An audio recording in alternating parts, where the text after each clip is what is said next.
Morning, everybody, or evening, wherever you may be. So I'm Jonathan, and my co-presenter today is Malachi, and we're talking about what we've learned um, from bringing Rust to HP Primero, and an introduction to Rust.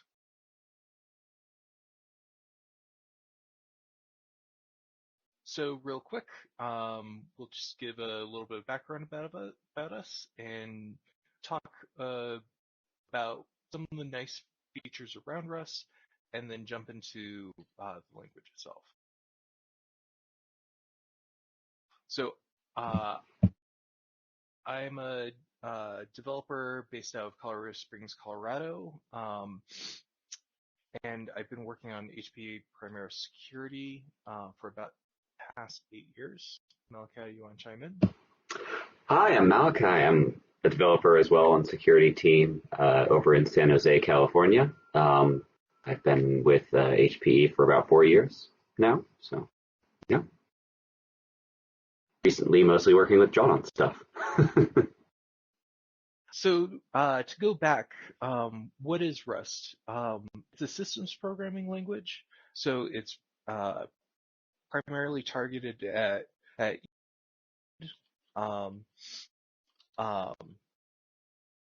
microcontrollers, or you want to write a daemon that's going to run, say, under Linux.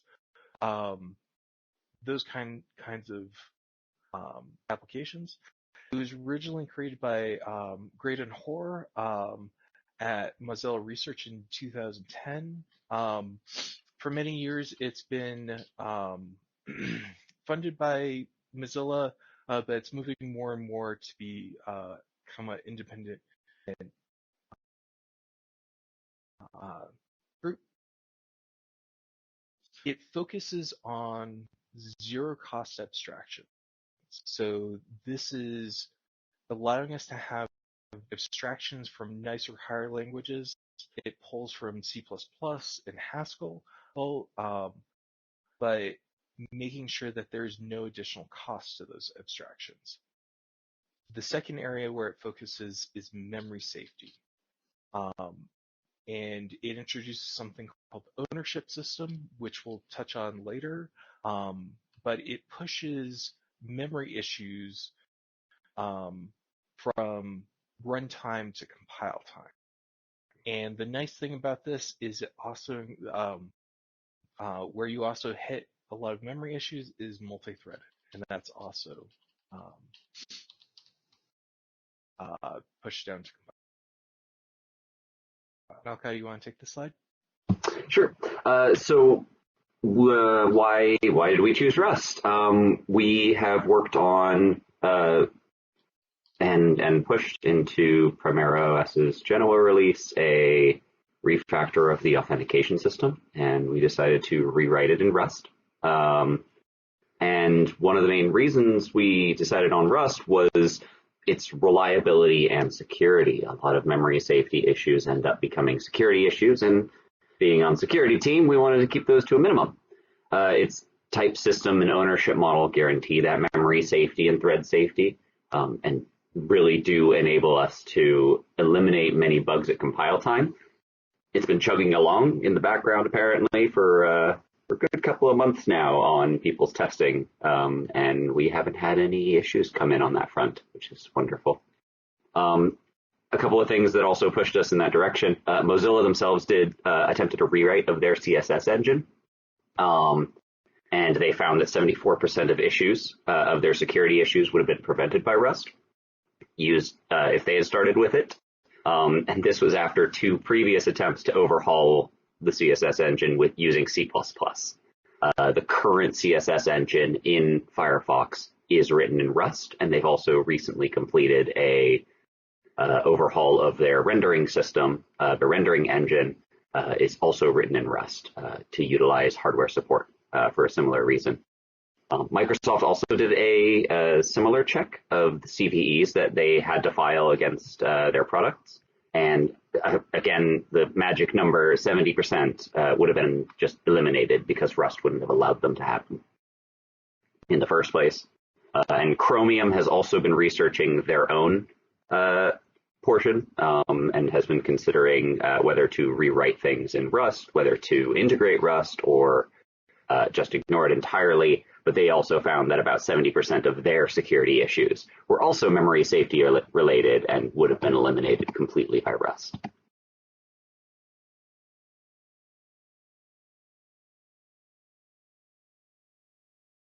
So this is something that we've touched on a little bit before with the zero cost abstractions, but Rust, while being safe, is also very performant. Because it's pushing everything from a runtime issue down to a compile time issue, there's no runtime or garbage collector. And that means you pretty much you can put it anywhere that C is. And when you take a look at the Debian benchmarking game, it's comparable to C and C++, and is about an order of magnitude faster than Go. One project that has celebrated this performance is the Amazon Firecracker, which uses Rust to implement a virtual machine manager. And they're able to start up a VM in under 125 milliseconds and with less than 5 megabytes of overhead.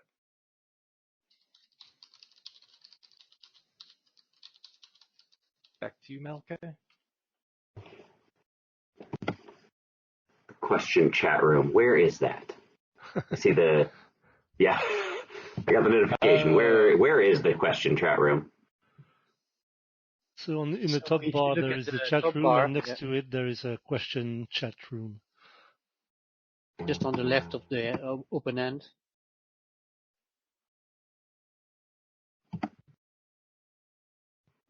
The question is on, is there any impact to the Rust with the layoffs at Mozilla?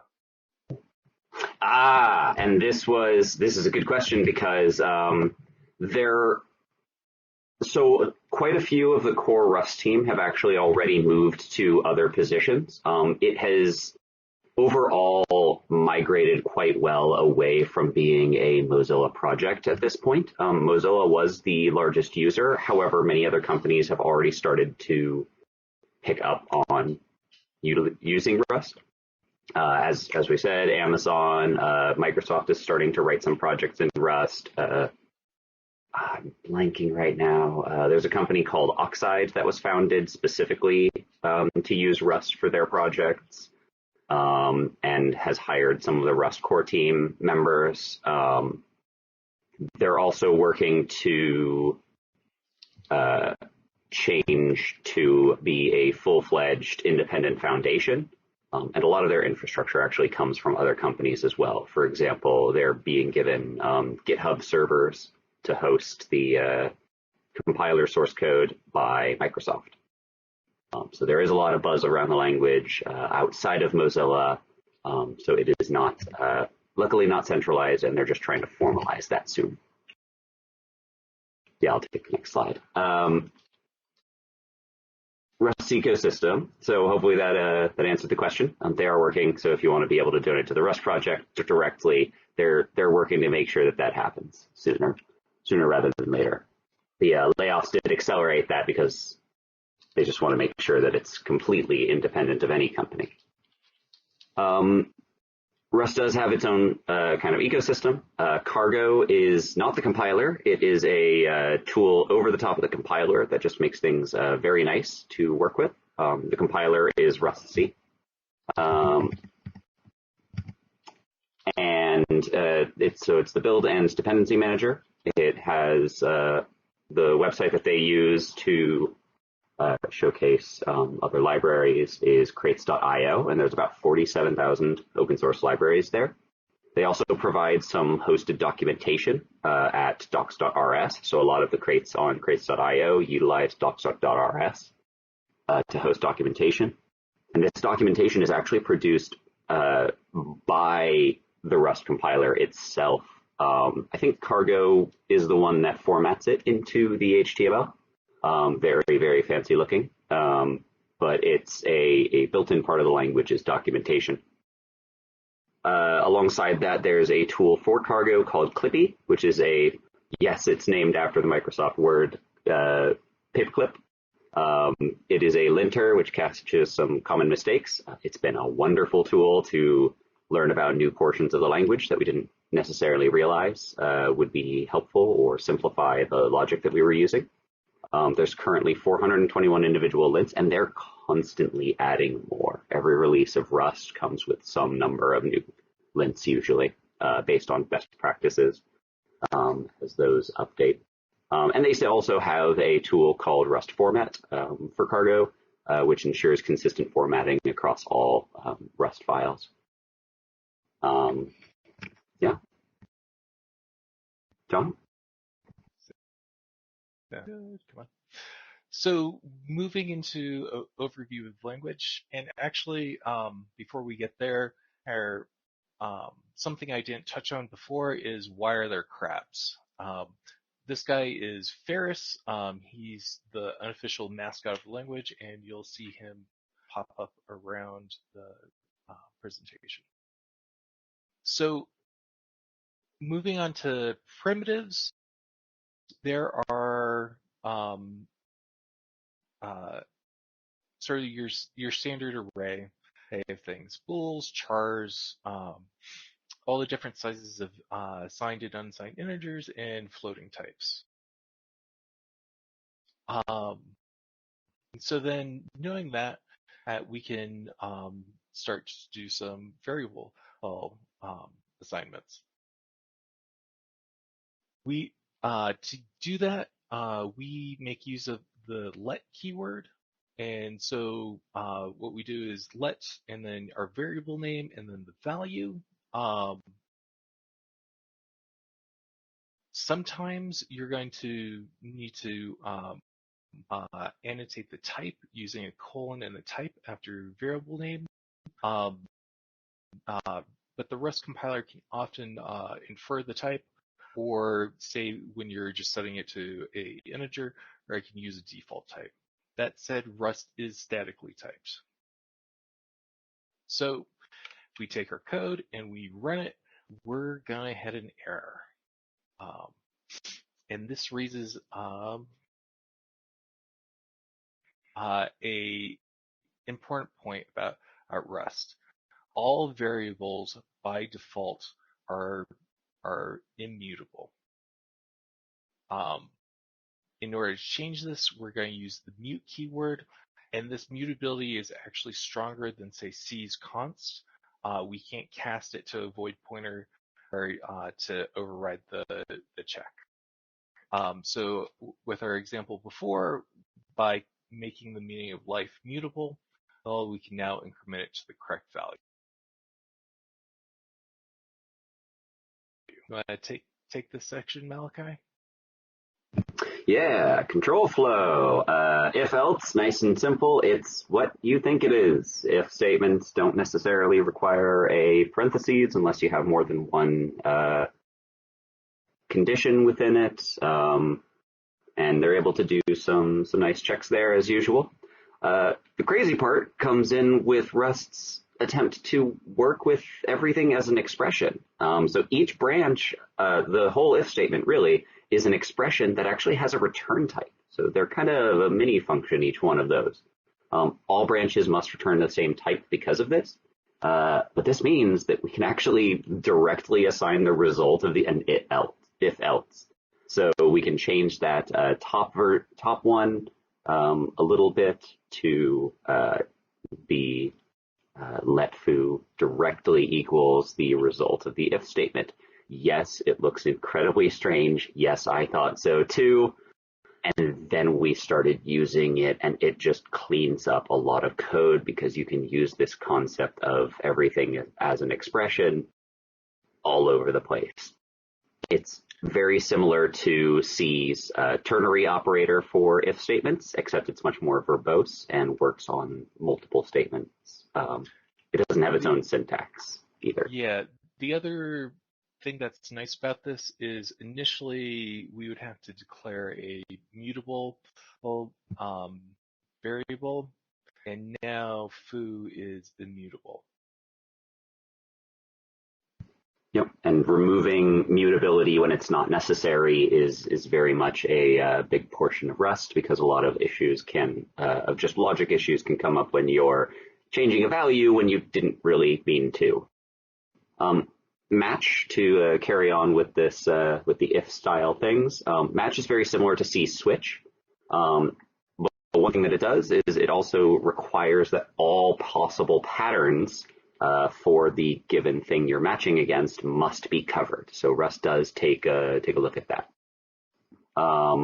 Their match is one of the greatest things ever because it's true pattern matching, not just a value. So it can do a little more than you can normally do with statement. So as an example there, you have that pattern thing. It even just takes booleans.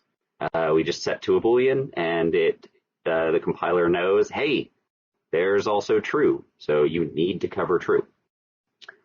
Other patterns, this is not an exhaustive list. There are a multitude of other patterns that can be used here in both let statements and match. Patterns are used in a lot of places in Rust.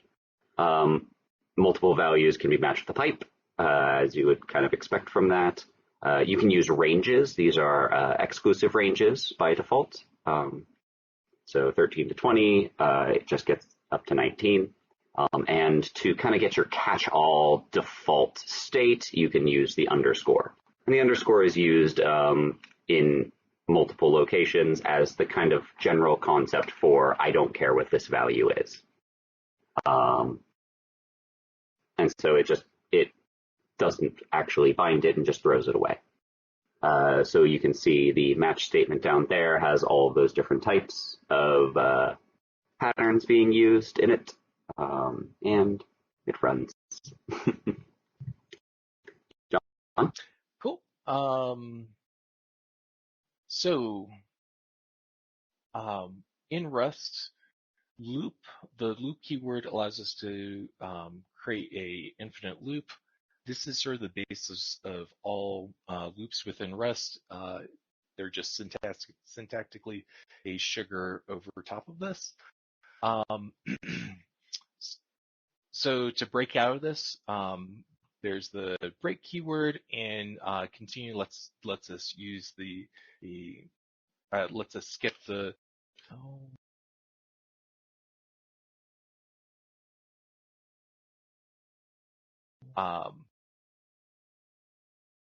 Oh, sorry. I got too ahead. Continue lets us skip the rest of this this loop's execution and increment and start right over. So here.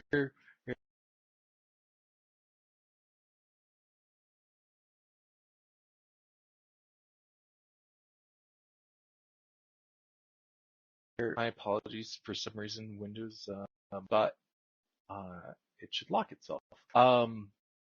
So right here, what's happening is if we're on 3, we're going to continue, so we're not going to execute any of this code. So it's not going to we're not going to print the number 3 out. And then at 5, we're going to break and stop the execution. While is similar, it lets us just put our logic into a single location.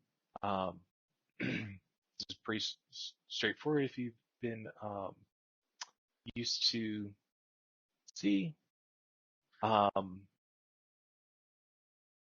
Now this is something that's very different from C. This is similar to, say, Python's for versus C's for. So the for allows us to go through a iterator. So this could be a vector or a range of numbers, or you can implement the iterator type for any given struct, which is jumping ahead. But so this just lets us simplify things. Here, this syntax right here is a range as we've touched on before, and this is simply returning a iterator of numbers 1 through 15.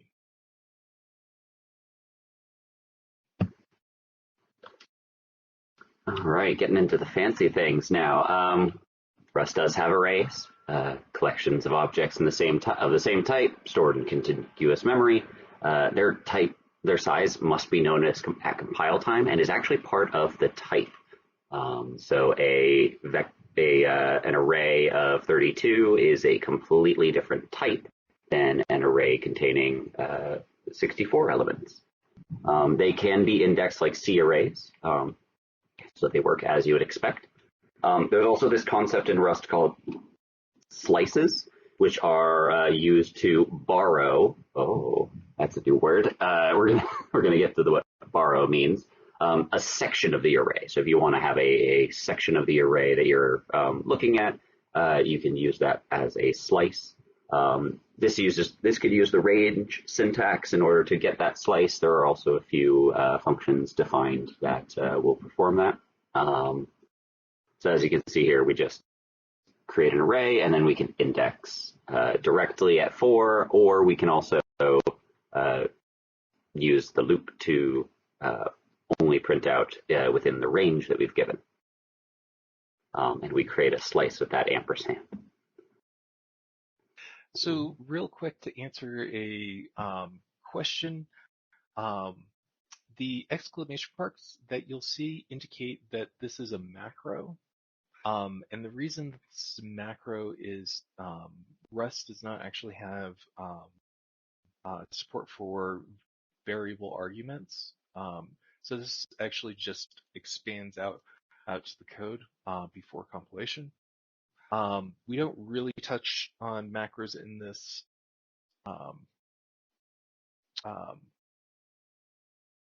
talk, but they are covered in like the standard book. The other question is, I believe, somewhere there's a question about a question mark. We'll come back to that. That is for propagating errors, and we cover that more in depth.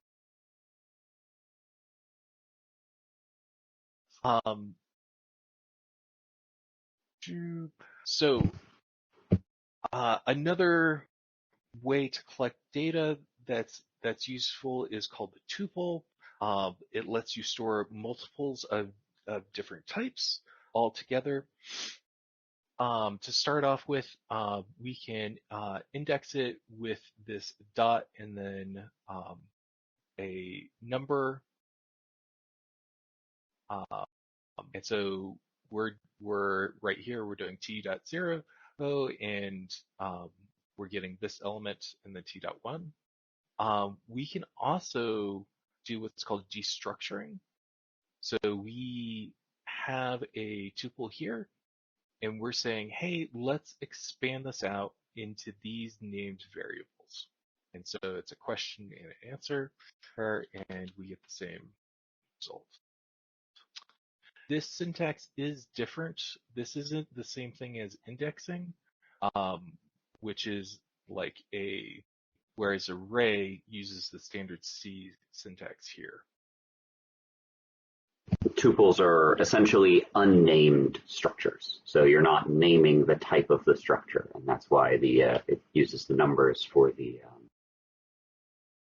kind of indexing. They're unnamed parameters within the tuple. Mm-hmm.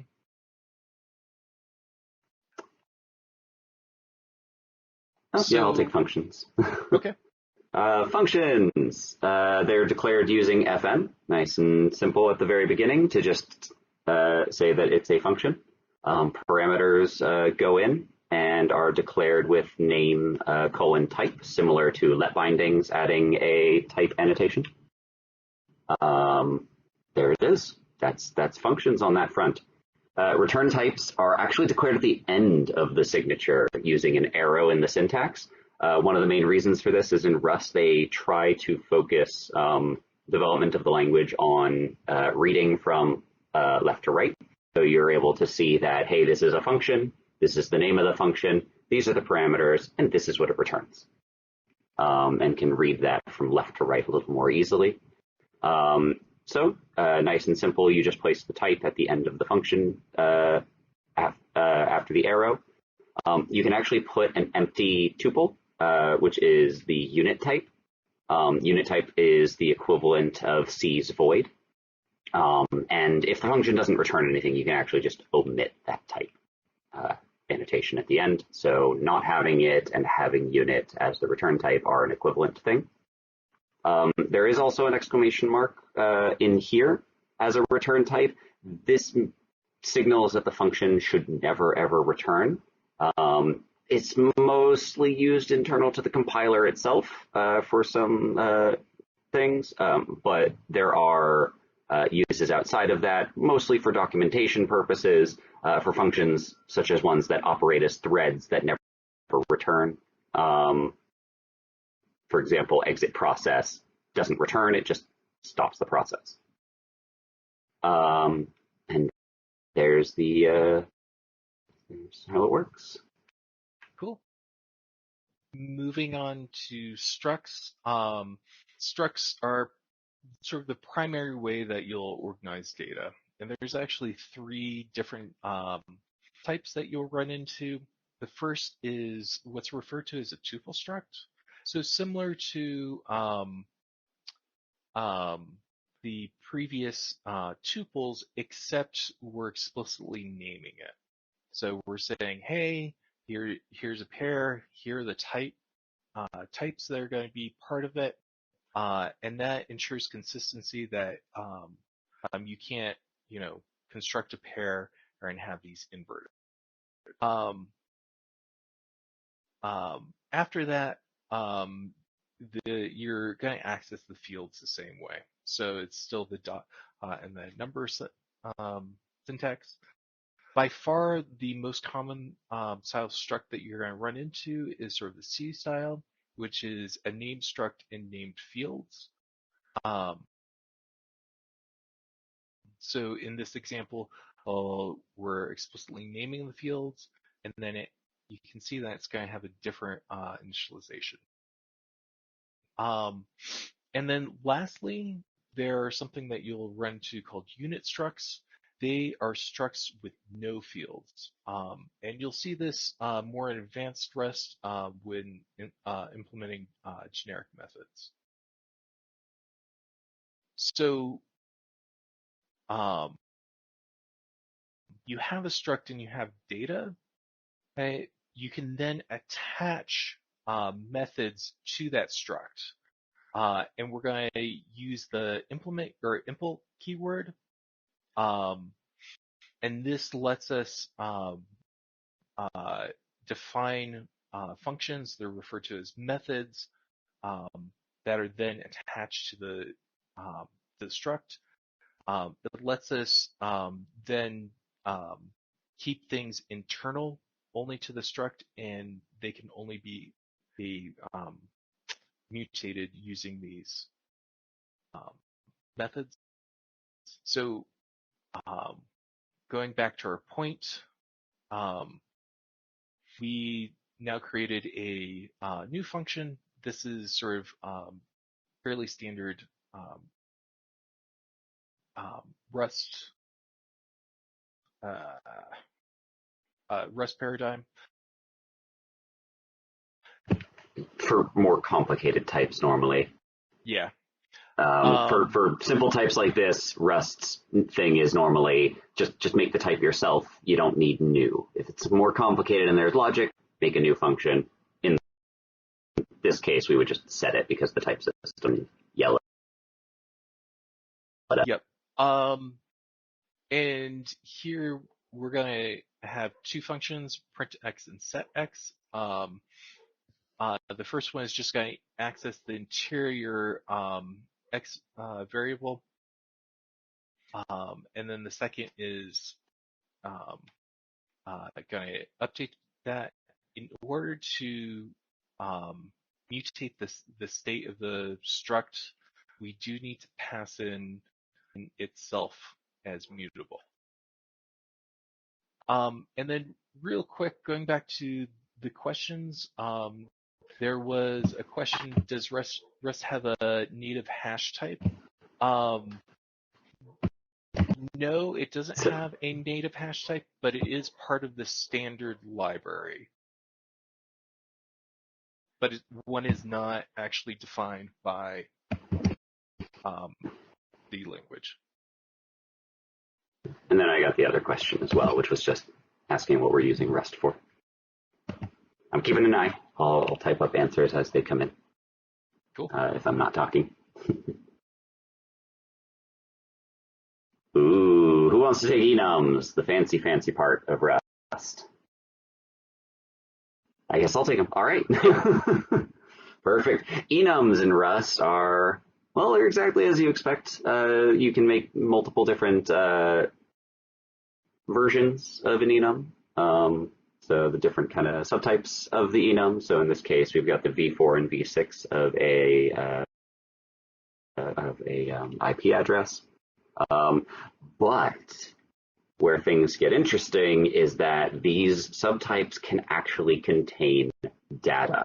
They are not just lists of things like the days of the week. They can actually hold the data. So if you have a v4, you can actually have that IPv4 address inside of the enum contained. It's more like a way to tag things with data.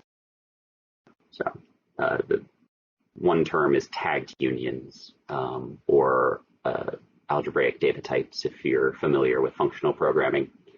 So if you see here, we create that enum meaning, which contains either no data, a string, or a U32. And we can actually use the match statement to break out those different types and match against them. And then, similar to the let destructuring, this is the same style of pattern matching that the let destructuring of the tuple earlier performed. We can actually pull out that data to be able to utilize it by binding it to a variable within this match. And this does print things if you want to showcase that it happens. Ta-da!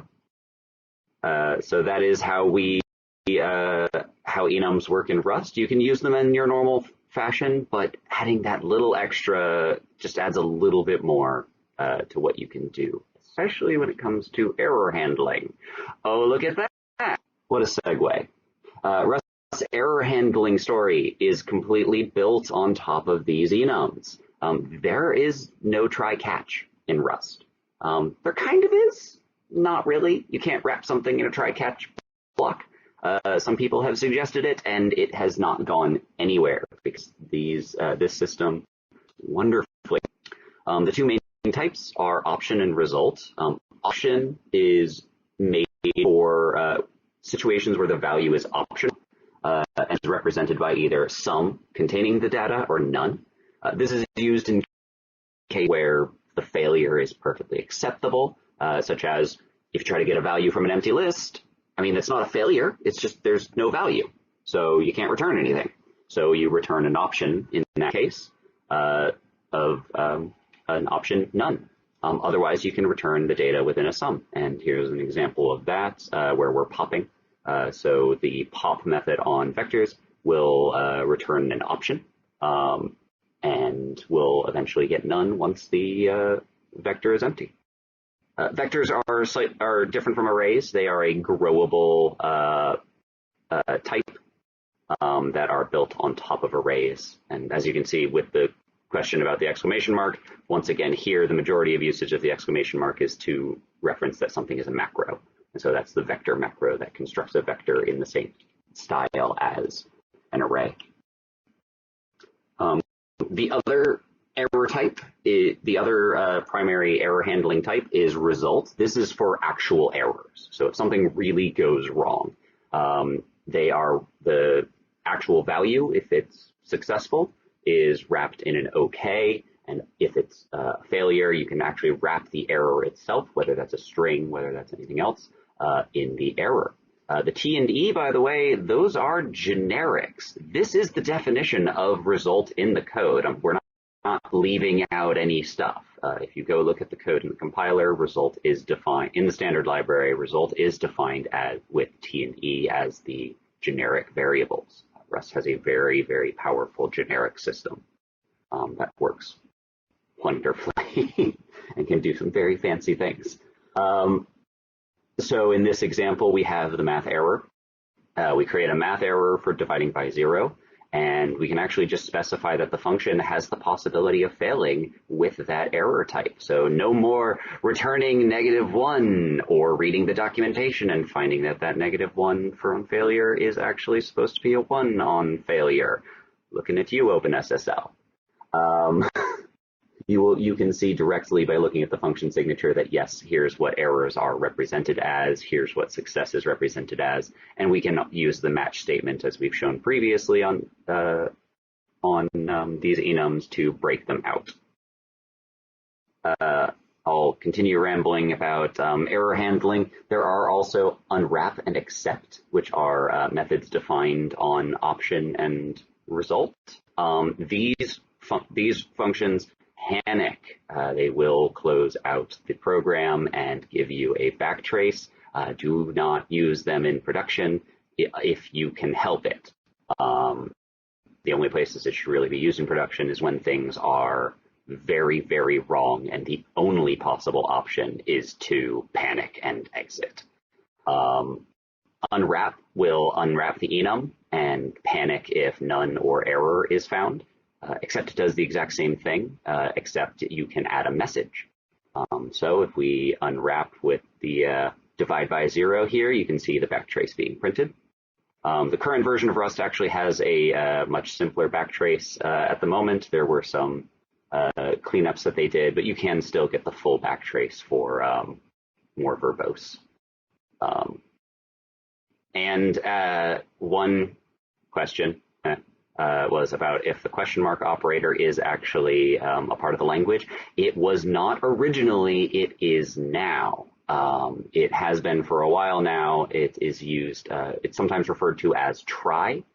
What it does is it interacts specifically with options and results similar to unwrap and expect, but it will, instead of having to write out the destructuring in a match yourself, you can automate that utilizing the question mark to either unpack the value or propagate the error. And so you can get these very, very nice looking chains of methods that perform an action, unwrap on a success, or return the error.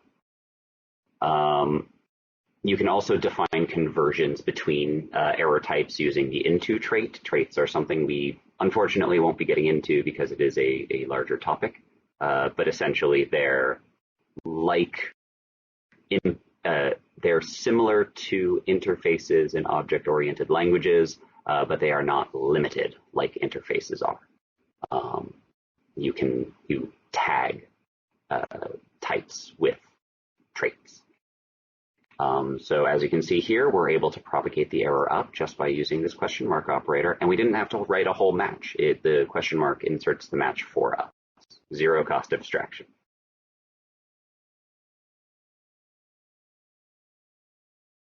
The big portion. Yeah. So, to change gears a bit, we're now going to talk about Rust's ownership system. It works on 3 rules. Each value in Rust has to have an owner. There can only be one owner at a time, and when the owner goes out of scope, the value is dropped or freed.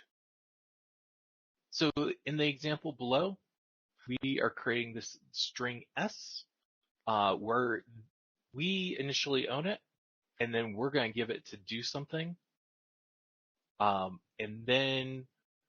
we're going to attempt to do something after we've given it away. And so we're going to get a compile time error here saying, hey, like you gave S away to do something and you no longer own it. Now, in theory, we could work out something to have do something, then return the value back to us. But instead, Rust uses something that's called borrowing. So you have an owner, and you can borrow borrow it from the owner. There are two variants of this that you'll see. The first is there can be one mutable borrower or as many immutable borrowers as you want. And this is the key thing that's going to remove dangling pointers and use after free, and turn your concurrency errors into compile time errors. So if we go back to our example here, you can see that the function declaration has been changed. We now have this ampersand. And the ampersand indicates that do something is going to borrow the string instead of take ownership.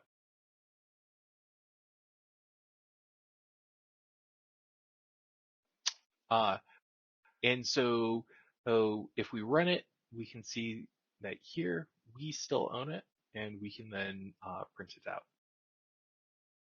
Now, what about the case where you want to give a variable to a function and have it change it? In order to do this, we're going to again use the keyword mutable or mute to indicate that it's going to be mutated. And so now we have a function that says, hey, you're going to give me a string, and you're going to let me change it if I want to. And so we can run this and see that world is appended to our hello message.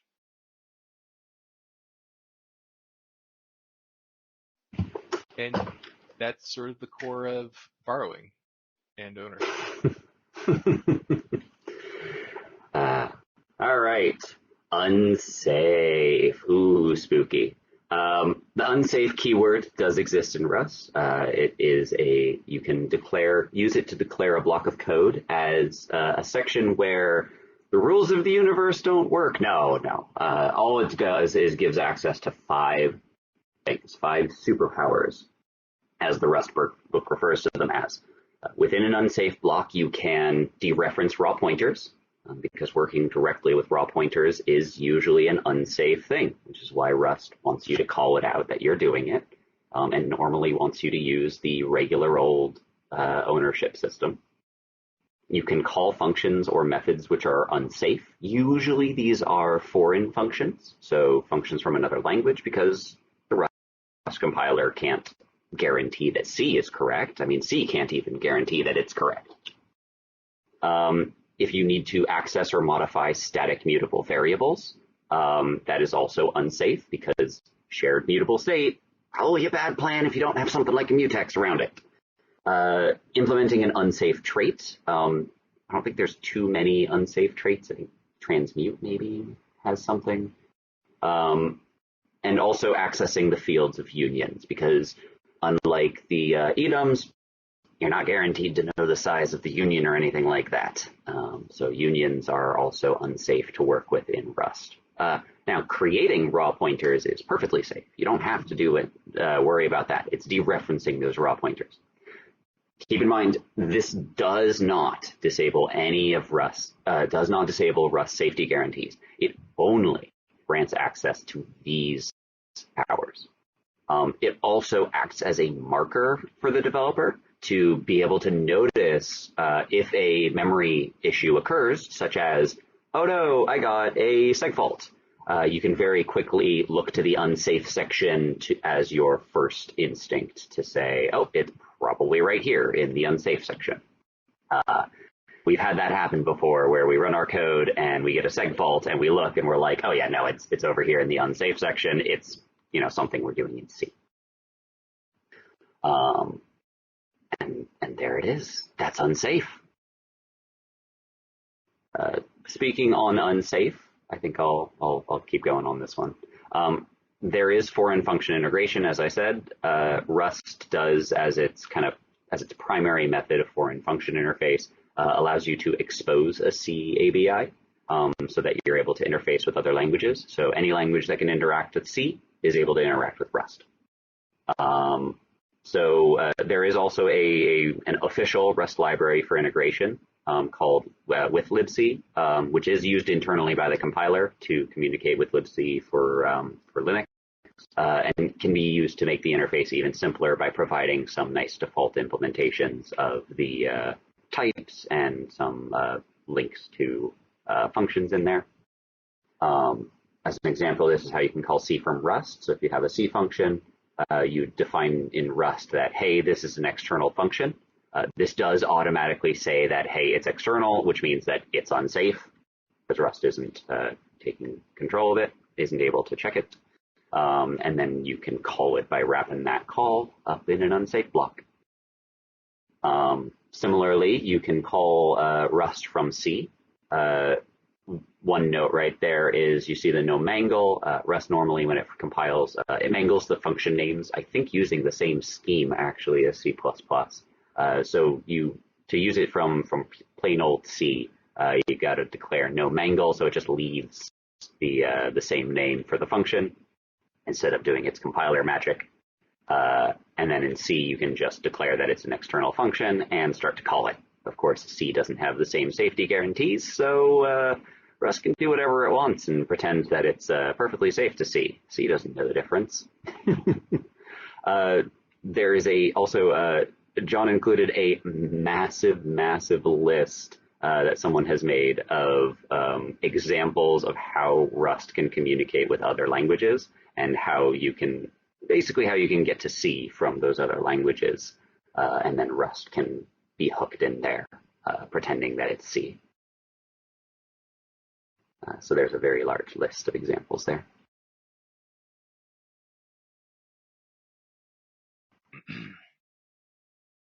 So one nice feature that Rust provides us is the ability to have inline tests.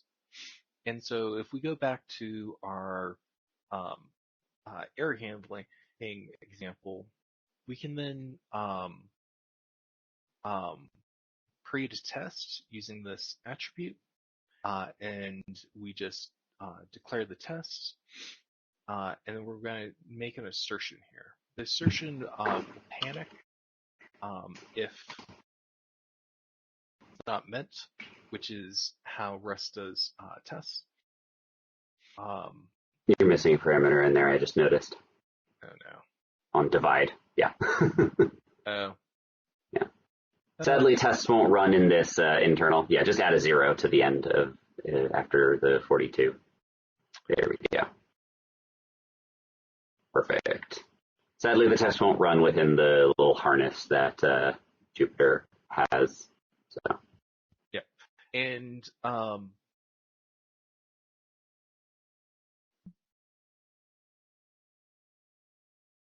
I don't know what's going on, but I'm repeatedly getting locked out. Screensaver. Except I'm actively using the mouse and keyboard. I apologize for this. Oh, that's okay. Don't worry.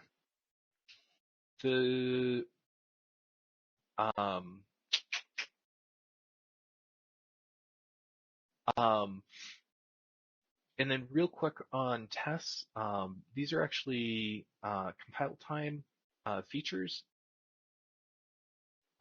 And the cargo command has a cargo test subcommand, which will then compile these tests in and then run them and give you a nice report at the end of it. To shift gears, now that we've indoctrinated you into the joys of Rust, what did we learn from bringing it into HP Primera? So for those of you who aren't familiar with it, Primera is a distributed storage product, up to 4 nodes. We're trying to get back up to 8. It's been around for about 20 years. It has a large code base, mostly of C and Perl. And because it is this big, huge project, changes are considered very conservatively. We normally ship on about a yearly cycle. But at the risk of stating the obvious, nothing's going to change if you don't ask. We were at the in the planning phases for a big rewrite to the authentication for the array, but and so because we were starting over with a clean slate, we made the suggestion to rewrite in Rust. And this came as a bit of a shock to management, mostly because there wasn't an established procedure for adopting new languages. And so after giving presentations like this on what is Rust, what are the advantages that we see to it, to our management, and a proof of concept later, we were given the green light to do the release. Probably the biggest issue that we ran into was Rust ships a new stable compiler every 6 weeks. And again, we're on a yearly cycle. Like we want to keep the minimum amount of churn. And so initially we had to rely upon the release and tools team to install Rust. That meant keeping at least 20 or so different build servers in sync with Rust across it, and release and tools after the first couple times got a little tired of us showing up saying it's been 6 weeks, can we have a new compiler? So then we moved to a mechanism that our team can own the update mechanism without needing to involve some tools. That, and look, to be explicit, there is a learning curve to any new language, but Rust does have the reputation and for having a bit of a higher initial learning curve. And the big part of that is you'll hear people talk about fighting the borrow checker, and that's where it's forcing you to think about things that you haven't had to in any other language. Something that was valuable, well, to our team at least, was we had 2 developers, Malachi and myself, who had been using Rust for personal projects. And so we were then able to be the sounding board and Sherpa for our new team members.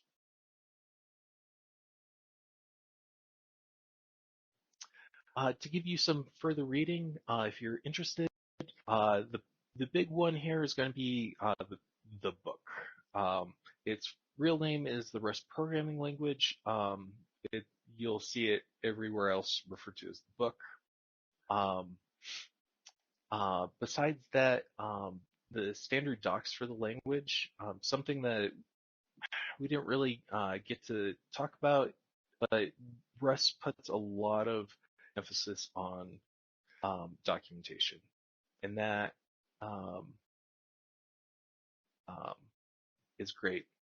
If you want to go play with unsafe Rust, there's another book called the Namicon, as in like the Book of the Dead,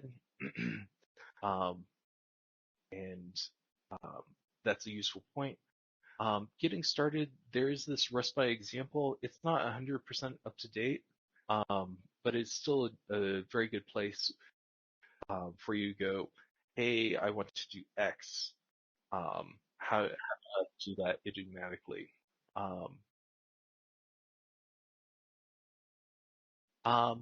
Besides that, thank you guys.